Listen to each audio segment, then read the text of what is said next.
Ça, c'est l'Insta360 Ace Pro 2, ma toute nouvelle caméra d'action que je vais utiliser pour mes motovlogs, mais aussi et surtout pour de la photographie. Bonjour à tous, c'est Chroma, bienvenue sur la chaîne, j'espère que vous allez bien. Dans cette vidéo, je vais vous parler de ma toute nouvelle caméra d'action dont je suis extrêmement fier, c'est vraiment un petit bijou. Il s'agit de la toute dernière caméra d'action sortie chez Insta360, la Ace Pro 2. Insta360 est surtout connu pour ses caméras à 360 degrés comme la X4, la X5. Ils font aussi des stabilisateurs, mais aussi et surtout des caméras d'action sportive typées GoPro. Alors s'il y a quelques années, GoPro était encore considéré comme la référence des caméras d'action sportive, eh bien ce n'est plus vraiment le cas aujourd'hui en 2025, puisque les deux principaux concurrents que sont DJI et Insta360 ont énormément rattrapé leur retard. Je dirais même plus, ils ont complètement surpassé GoPro dans ce domaine, ce qui fait que GoPro va pas forcément bien aujourd'hui, c'est une entreprise qui bat un petit peu de l'aile. Alors je tiens à préciser, avant de rentrer dans les détails de cette vidéo, que elle n'est pas sponsorisée, je n'ai pas de partenariat, je n'ai pas de lien affilié. Si jamais le produit était complètement nul, comptez sur moi pour être franc et vous dire de ne pas acheter cette caméra, mais le fait est que je ne vais pas faire ça puisque cette caméra est vraiment exceptionnelle. Vous l'aurez compris, cette caméra je l'ai payée avec mon propre argent et Dieu sait que je l'ai senti passer parce que c'est pas forcément une caméra qui est donnée. Donc bien entendu, il est toujours bon de vous rappeler que si cette vidéo vous a plu, vous a été utile, n'oubliez pas de la liker. Pour vous c'est gratuit, pour moi ça change tout. Et bien entendu de vous abonner si ce n'est pas déjà fait, ça permet de soutenir la chaîne gratuitement, donc merci à tous ceux qui le feront. Donc petite transition et on se retrouve tout de suite pour l'unboxing de cette caméra. A tout de suite.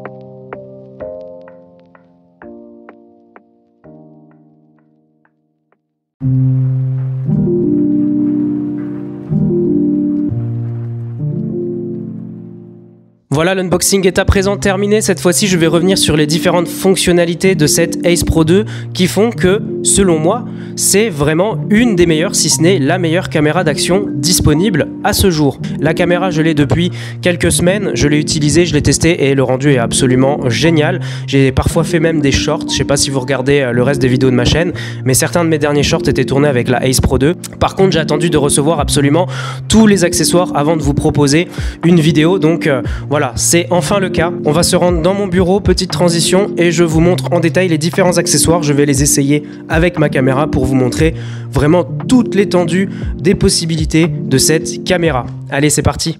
Nous voilà dans le bureau et cette fois-ci je vais donc pouvoir vous montrer les différentes fonctionnalités de cette caméra parce qu'elle a quand même beaucoup de spécificités qui font que j'ai choisi cette marque plutôt qu'une autre. Et puis on viendra l'essayer sur les différents accessoires pour vous montrer quand même à quel point cette caméra est ultra polyvalente. Donc on va commencer par la caméra, la Ace Pro 2. Au niveau du design, on est vraiment très proche de la Ace Pro 1. Je vais essayer de vous l'afficher juste ici.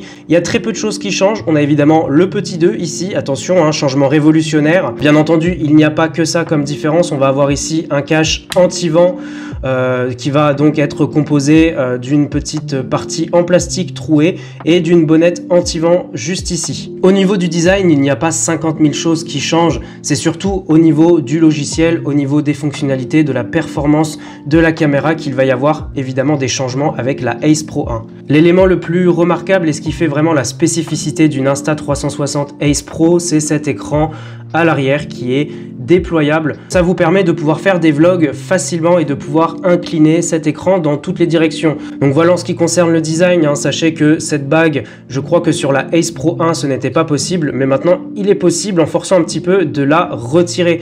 Ça permet finalement de protéger l'objectif qui est quand même la partie la plus importante de la caméra. Et si jamais vous cassez cette lentille de protection, il suffit de racheter la lentille et voilà, pas de problème. Vous avez juste à changer. un peu comme chez GoPro finalement. Là-dessus, GoPro le faisait déjà depuis un certain temps, même sur la GoPro 10 c'était déjà le cas, mais au moins c'est présent également sur Insta360. Sur le côté gauche, on retrouve une trappe qui est super bien conçue, dans laquelle on peut retrouver la batterie. Sachez qu'il n'y a pas le bug que l'on retrouve chez GoPro, de la caméra qui plante complètement et où il faut retirer carrément la batterie pour que ça fonctionne. Je n'ai jamais eu ce problème avec l'Insta360, tu peux filmer tant que tu veux, ça enregistre direct, il n'y a pas de bug et pas besoin de retirer la batterie. Et de l'autre côté, on a une autre trappe du coup qui permet de recharger la caméra et de mettre la carte SD. On le voit pas forcément, je vais essayer de déplacer un peu ma lumière, mais effectivement il y a un emplacement de carte SD. Tout est absolument bien conçu chez Insta360 puisque par exemple quand vous achetez une cage, eh bien tout est absolument pensé pour pouvoir utiliser l'intégralité des fonctionnalités de votre Insta360 sans avoir à démonter quoi que ce soit. Sur Insta360, il y a le système de quick release, hein, c'est-à-dire qu'ici, voilà, il y a des petites prises en métal, tu poses, hop, et voilà, ça tient, nickel, tu peux tirer dessus, ça ne bouge pas. Et c'est instantané. Si par exemple je veux la retirer pour la brancher ailleurs, ça me prend littéralement 2 secondes. Donc je vous parlais de cette cage et du fait qu'elle est extrêmement bien conçue. Chez GoPro, quand tu voulais prendre la batterie, quand tu voulais démonter quelque chose, accéder à la carte SD, etc., il fallait tout enlever, c'était pas forcément très pratique. Chez Insta360, tu as encore accès à toutes les fonctionnalités de ta caméra. Si tu veux accéder à la trappe pour recharger ou pour prendre la carte SD, tu peux, il n'y a pas de problème. Et de l'autre côté, on pourrait croire que la batterie n'est pas accessible, mais même ça c'est bien pensé. Il y a ici un petit clip et ça permet de venir enlever le tout, voilà, en faisant attention de ne rien faire tomber. Et voilà, je peux directement accéder à la batterie alors qu'il y a bien la cage tout autour. En fait, ce que j'ai vraiment ressenti avec Insta360, c'est le côté pratique, ergonomique et gain de temps. Parce que franchement, sur une GoPro, tu avais le Media Mode, c'était fixé sur une poignée Volta par exemple, et là, boum, ta GoPro, elle plantait, fallait absolument retirer la batterie de ta GoPro. Et en fait, il fallait tout démonter, enlever la poignée, enlever le Media Mode, tout ça, et enfin, tu pouvais accéder à ta batterie. C'était vraiment pas pratique, alors que finalement, ce qu'on attend d'une caméra d'action, eh bien, c'est qu'elle soit rapide, c'est qu'elle soit pratique, c'est qu'elle soit ergonomique, c'est pas qu'elle soit chiante et qu'elle plante toutes les 10 minutes, quoi.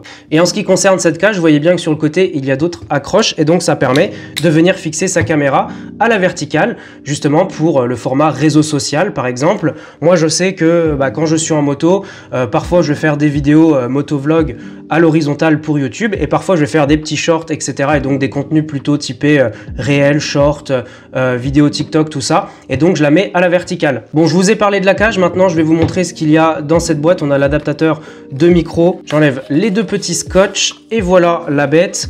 Rien d'extraordinaire, hein, c'est juste un adaptateur de micro externe, mais sachez que c'est également présent. Voilà, c'est vraiment dans l'idée que tous les accessoires dont vous avez besoin sont présents pour votre Insta360. Donc ça, c'est vraiment cool. Donc on va ouvrir. Voilà, il y a un peu de documentation et surtout, on a ce qui nous intéresse juste ici, l'adaptateur de micro externe. Le voici. Voilà, bon, c'est écrit Insta360. On est vraiment sur des produits officiels à chaque fois. Donc, on va pouvoir enlever cette petite trappe. Il suffit de forcer un petit peu. Hop, ça vient tout seul.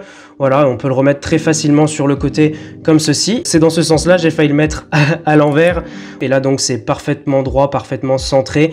À partir de maintenant, je peux mettre n'importe quel micro au-dessus et je pourrais brancher ça en jack juste ici.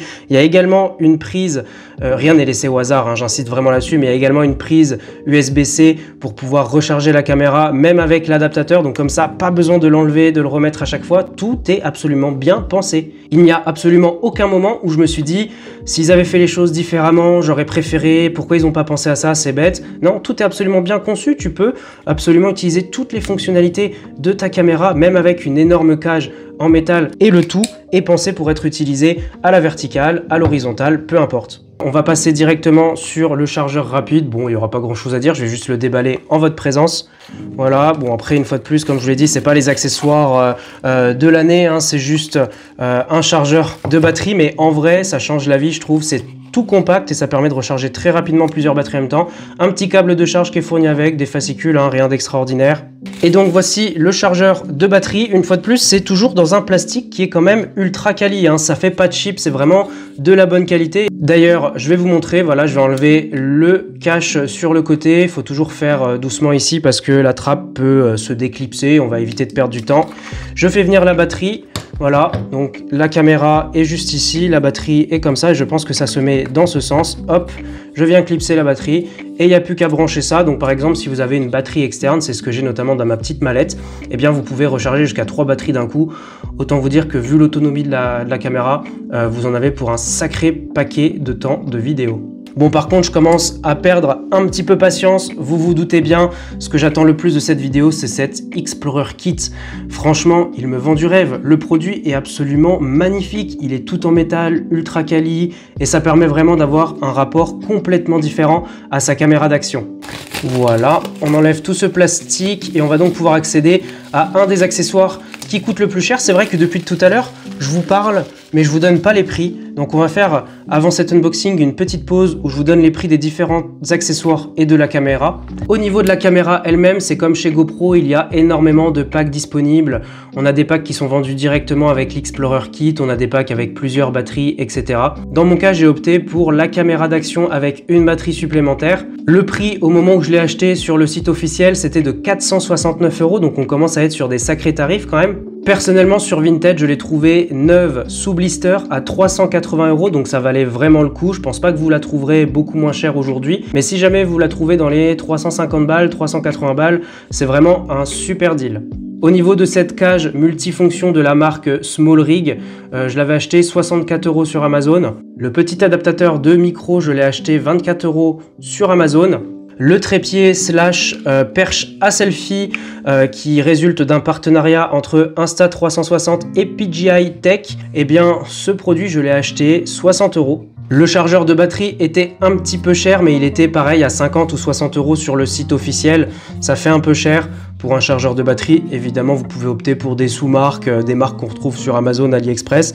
Personnellement, j'ai pris la marque officielle, comme ça je reste vraiment avec tout le temps la même marque. Et enfin, l'Explorer Grip Kit, qui est vraiment la pièce maîtresse de mes équipements. Ça a coûté un petit peu plus cher, mais il y a évidemment plus de choses aussi qui le composent. Vous verrez aussi au niveau des matériaux que c'est pas vraiment du bas de gamme, on est vraiment sur quelque chose de premium.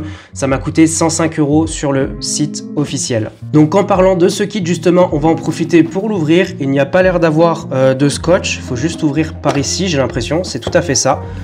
Voilà, donc je vous présente l'Explorer Grip Kit de chez Insta360. Je vous rappelle que ce kit est compatible Ace Pro 2, mais également Ace Pro. Donc j'enlève ce petit livret, comme d'habitude, dont on s'en fout complètement, pour pouvoir donc regarder les différents éléments qui composent ce kit. Alors vraiment, c'est ultra quali, hein. De ce que j'ai compris, c'est vraiment un objet, un accessoire qui est premium, et finalement ça va bien dans le thème de la photographie, hein, parce que la photographie c'est quand même un monde à part, hein, c'est un monde avec des produits qui sont extrêmement chers. Là on est vraiment sur des accessoires qui sont ultra quali et qui permettent d'améliorer le grip, d'améliorer l'ergonomie de votre caméra d'action. On va passer au grip, le voici, donc ce grip est vraiment magnifique, il a un toucher très agréable. Je ne sais pas si vous ressentez ce que je ressens à travers la vidéo, mais on est vraiment sur un produit qui est très premium. Le genre de caoutchouc ici est tout doux, vraiment agréable à toucher, et là on est sur du métal premium. C'est pas trop lourd, mais c'est pas trop léger non plus. On est vraiment sur un produit qui est absolument parfait. La seule chose que certains lui reprochent, et je peux le comprendre à juste titre, c'est que finalement la fixation se fait par l'intermédiaire d'une vis, et c'est vrai que c'est pas vraiment compréhensible dans le sens où, étant donné que Insta360 met des quick release un peu partout, on comprend pas trop pourquoi ils en ont pas mis un ici aussi. Ils auraient pu mettre un quick release, hop, tu détaches, tu remets, tu détaches, tu remets. Ça aurait été plus pratique qu'une vis, je peux le comprendre. Et cette vis, on peut venir la serrer avec cet accessoire qui est présent juste en dessous. Il est aimanté, vous voyez, hein, j'ai juste à le mettre comme ceci et il ne tombe pas. C'est un accessoire qui va donc venir permettre de serrer son grip à la cage qui est présente juste ici. Et quand vous en avez fini avec cet outil, vous pouvez juste le reglisser comme ceci en dessous. Il est invisible et donc vous pouvez ensuite utiliser votre caméra comme bon vous semble. Donc ensuite, on a le déclencheur. C'est une petite lamelle en métal de la même couleur, de la même matière qui vient venir se fixer juste au-dessus de la cage. Alors je crois que c'est dans l'autre sens, voilà. Ça permet de lancer un enregistrement et d'avoir un bien meilleur feeling. Donc pareil, c'est ultra bien fini, c'est ultra bien poli. On a, si j'arrive à l'attraper, ce petit gadget décoratif avec le slogan de la marque. Ça vient se fixer au-dessus comme ceci. Je vais essayer de pas faire de bêtises, il y a un sens pour le mettre. Hop, oh là là, mais même le fait de glisser cet accessoire, c'est super agréable. On a l'impression d'enfoncer quelque chose dans du caoutchouc, c'est robuste. Bref, c'est vraiment super bien fini. Et on va terminer avant tout par cette lanière qui est absolument magnifique. C'est une belle lanière noire assez épaisse et toute tressée. Ça permet de protéger, bon, évidemment il vient de s'ouvrir, ça permet de protéger la chute d'une caméra, d'anticiper la chute d'une caméra. Donc voilà, ça vient se fixer sur le côté. Il me semble, il faut juste que je trouve l'emplacement. Ça peut être attaché soit ici ou soit en dessous. Vous voyez, hein, ils ont pensé vraiment à tout. Peut-être qu'il y a des gens qui préfèrent quand c'est en haut, des gens qui préfèrent quand c'est en dessous. Tout est absolument bien pensé. On en a fini avec l'unboxing de cet Explorer Kit et donc je vais pouvoir vous monter la caméra avec tout ce kit en accéléré. Je vous reprends juste après, je vous montre le montage, ça prend vraiment pas longtemps. Donc c'est parti, hop, on accélère tout ça et on revient sur les fonctionnalités de la caméra et ce qui font qu'elle est vraiment exceptionnelle aujourd'hui.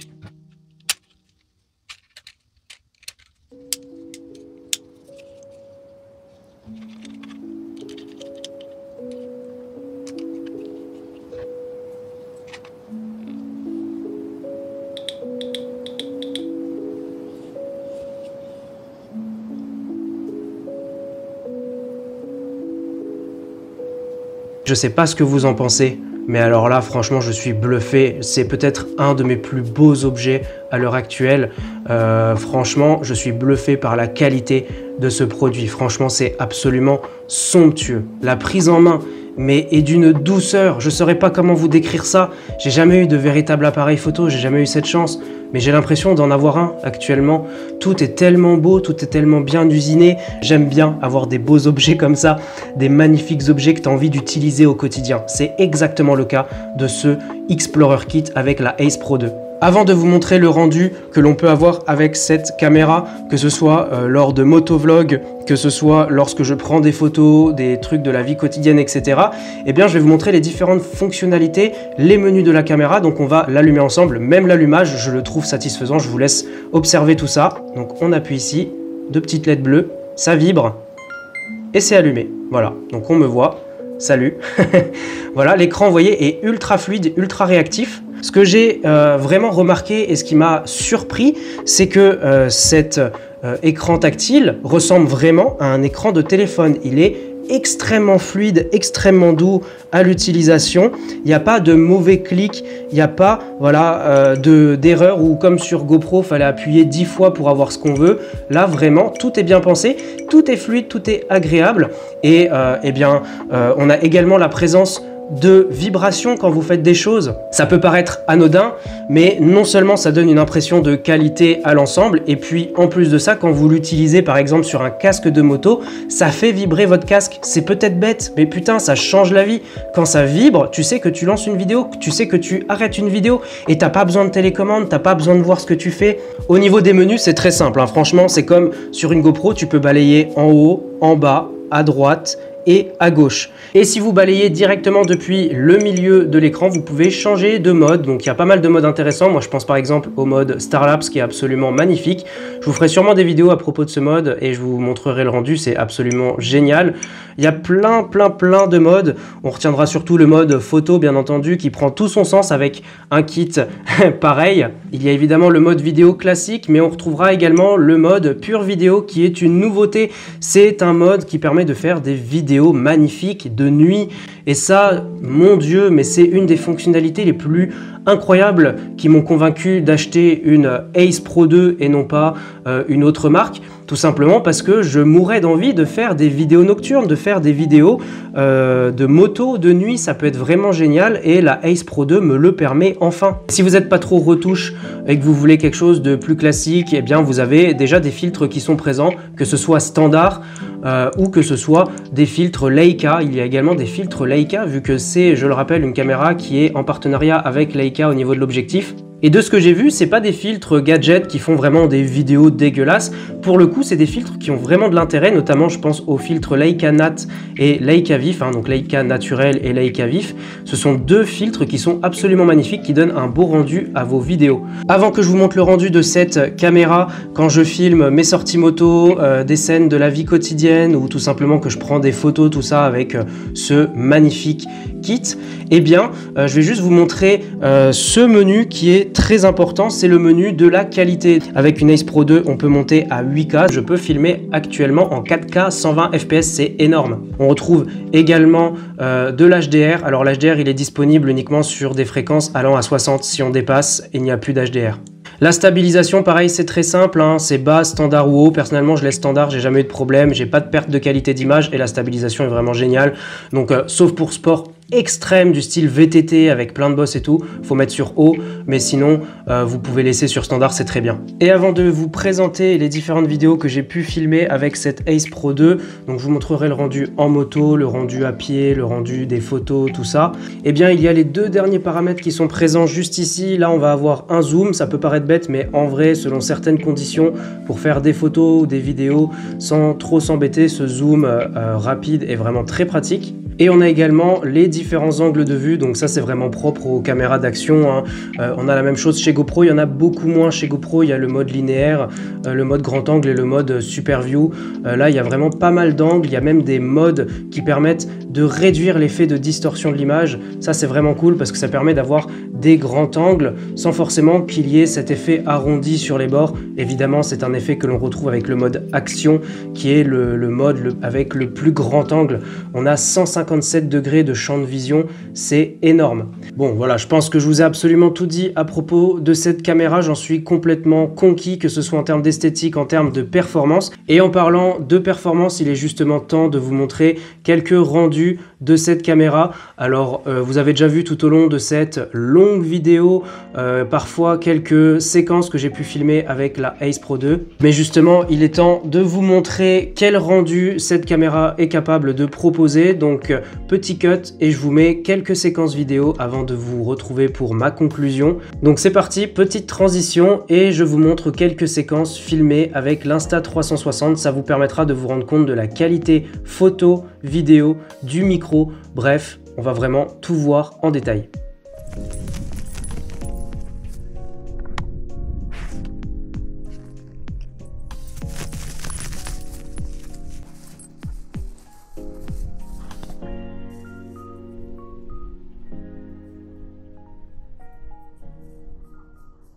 Voilà, donc actuellement je filme avec la Ace Pro 2 en milieu naturel. Je suis au plateau de Malzéville dans le 54 pour ceux qui connaissent. Et je voulais juste vous donner le rendu du micro de la caméra. C'est un micro qui est donc équipé d'une bonnette anti-vent. Vous vous doutez bien qu'il y a du vent, hein, on est vraiment sur un plateau, c'est une énorme plaine complètement vide. Donc il y a pas mal de petites bourrasques de vent et malgré tout, de ce que j'ai vu, le son est vraiment pas dégueu. Donc voilà, je voulais juste enregistrer une petite séquence audio avec le son de ma voix et le micro équipé de sa bonnette anti-vent. Donc là actuellement je filme avec la Ace Pro 2, j'ai branché mon Rode Lavalier Go dessus grâce à l'adaptateur micro externe que je vous ai présenté au début de la vidéo. Au niveau de l'angle de vue, on est sur l'angle action, donc c'est le plus grand angle, celui qui offre 157 degrés de champ de vision. Vous voyez que le champ de vision est plutôt pas mal. Actuellement, bon, je pense que vous l'avez compris au niveau de la caméra, la caméra est positionnée sur mon torse avec le plastron Insta360. Il y a les accroches rapides Insta360 qui permettent de changer de position la caméra. Par exemple, là j'ai juste à me garer sur le bas-côté et en un clic, je peux mettre la caméra de mon plastron jusqu'à mon casque. En un instant, j'ai besoin de rien démonter.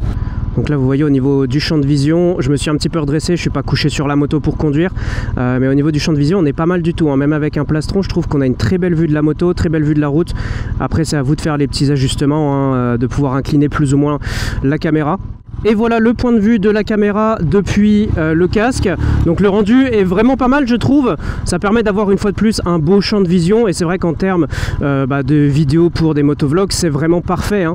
Après voilà, comme je vous l'ai dit, j'ai fait des réglages assez rapides. Je suis sûr qu'on peut encore obtenir mieux. Mais déjà directement avec les réglages de base on a vraiment des choses qui sont déjà pas mal. Donc là on va arriver sur une voie qui permet d'accélérer un petit peu.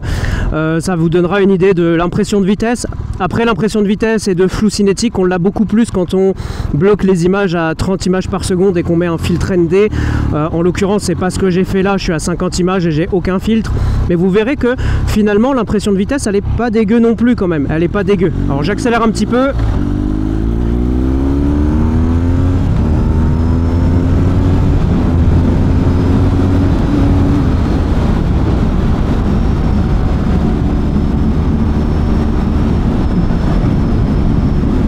Vous avez vu, l'impression de vitesse n'est pas dégueulasse et je suis monté qu'à 120. Bon, c'est pas une chose à faire, hein, je suis d'accord, là je me calme tout de suite si vous voulez. On va respecter les limitations et pas faire de conneries.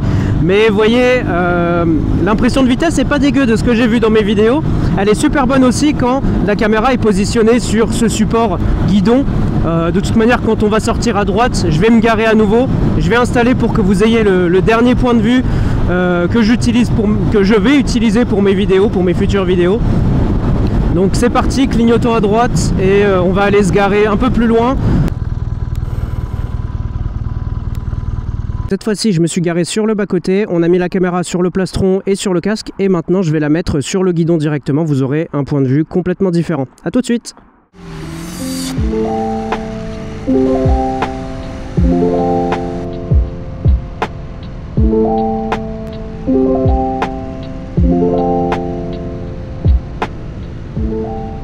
Voilà, actuellement je vous parle avec le micro de la caméra directement, hein. Le micro est pas dégueu du tout, mais bon, vous doutez bien qu'en moto, avec le bruit de la moto, le bruit du vent et tout, on peut pas vraiment exploiter ce micro là. Là je suis à l'arrêt, moteur éteint. Je voulais juste vous préciser 2-3 réglages par rapport à la vidéo. Donc là je suis actuellement toujours en champ de vision action, donc le plus grand champ de vision à 157 degrés. Au niveau de la stabilisation, j'utilise toujours la stabilisation standard, je n'utilise pas la stabilisation haute qui peut être intéressante pour des sports vraiment extrêmes comme le VTT, tout ça. Mais en moto, même s'il y a des nid pool, même s'il y a des dodanes, etc., la stabilisation standard suffit amplement et surtout ça permet de perdre moins de qualité, quoi. Donc là je vais rentrer chez moi tranquillement, je vais laisser la journée passer et puis on se retrouve ce soir dans Nancy. Je vais sortir la moto de nuit et on essaiera les performances de la caméra de nuit avec des prises de vidéo nocturnes, notamment avec le mode Pure Shot. Voilà, il est actuellement 23h10, comme prévu je suis ressorti avec la moto, on va se diriger vers Nancy. Là actuellement dans Saint-Max, il y a quand même quelques éclairages publics. En toute transparence, je sais absolument pas comment ça rend en vidéo au moment où je tourne. Je sais qu'en tout cas avec mes GoPro 8 et 10, on n'y voyait que dalle, hein. Vraiment c'était tout pixelisé, c'était très moche, c'était vraiment inexploitable. Et actuellement j'ai mis vraiment le mode pure vidéo, le but c'est vraiment de pouvoir exploiter cette puce IA au maximum de nuit. En termes de filtre, je suis resté pour l'instant sur le mode standard, hein. C'est vraiment histoire d'avoir les paramètres les plus basiques possibles, qu'on ait une idée. Et quand on arrivera à la place Stanislas, eh bien je passerai en mode Leica vif pour essayer d'avoir un autre rendu. On pourrait penser que c'est très sombre, mais l'éclairage est vraiment pas simple à gérer parce que pour le coup, entre les éclairages publics, entre toutes les petites lumières là comme on le voit en face, les petits panneaux qui indiquent le nombre de places dans les parkings, les feux rouges, il y a vraiment des couleurs dans tous les sens. Par contre, au bout de cette rue, on va pouvoir aller à droite et se rendre vers la place Stanislas. C'est quand même une place qui est pas mal éclairée, même la nuit. Les vélos, hein, toujours. Ça change pas. J'ai fait 2 balades aujourd'hui. 2 fois je croise un vélo, 2 fois il passe au rouge. Voilà, bon, ça changera jamais. Quand je promène mon chien en forêt, ils me font chier les vélos parce qu'ils arrivent à toute balle. Et quand je suis sur la route, ils grillent les feux. Il y a vraiment très rarement des cyclistes qui se comportent correctement. C'est vraiment une dinguerie, hein. Donc là, on va se rendre ici. Voilà, on approche de la place Stan. Hop, nickel. J'espère vraiment que le rendu est bon. Je vais couper l'enregistrement. Je change de filtre. Cette fois-ci, on va être en filtre Leica vif. Donc voilà, je change la caméra de place et on pourra donc rentrer tranquillement à la maison.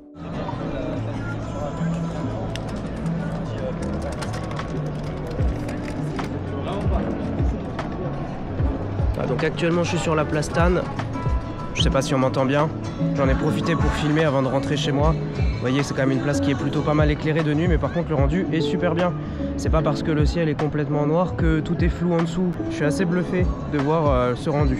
Bon allez, on retourne tout de suite sur la moto avant que je me la fasse vandaliser, puis on rentre à la maison, c'est parti. Donc on est reparti cette fois-ci avec le filtre Leica vif. Je sais pas s'il y a vraiment beaucoup de différence en termes de colorimétrie, mais tout ce que je peux vous dire c'est que pendant ma petite pause plastane, j'en ai profité pour regarder mes rushs et je suis très agréablement surpris. C'est assez bluffant de voir à quel point la caméra est capable de capter des informations de nuit, de la lumière, etc. alors que vraiment des fois on y voit que dalle. Je vous laisse profiter du spectacle, hein, mais honnêtement, à la vue des rushs, ça rend super bien. Je suis vraiment content et ça me conforte encore plus dans l'idée que la Ace Pro 2 est vraiment sans défaut, quoi. Il y a certainement des petits points d'amélioration, mais elle fait exactement tout ce qu'on lui demande. Super, bon après il a une Porsche d'accord, mais lui va finir dans le décor un jour. Elle fait vraiment, cette caméra, tout ce qu'on lui demande. Elle fait même plus encore parce que je pensais pas avoir un appareil photo. Dépêche-toi. Je pensais pas avoir un appareil photo de poche en achetant une caméra d'action. Rien que ça, je trouve ça absolument dingue. Donc voilà ce que ça donne. Vous voyez toutes les voitures passer à gauche avec tous leurs phares. Je crois que tout au fond, il y a le lampadaire du stade Marcel Picot de la SNL. Ça, clairement, c'est une amélioration. Qui n'était pas présente sur la Ace Pro 1. Alors elle proposait déjà des vidéos pas trop dégueu de nuit, mais là vraiment la nouveauté majeure, c'est ces vidéos nocturnes. Oh, ça fait du bien!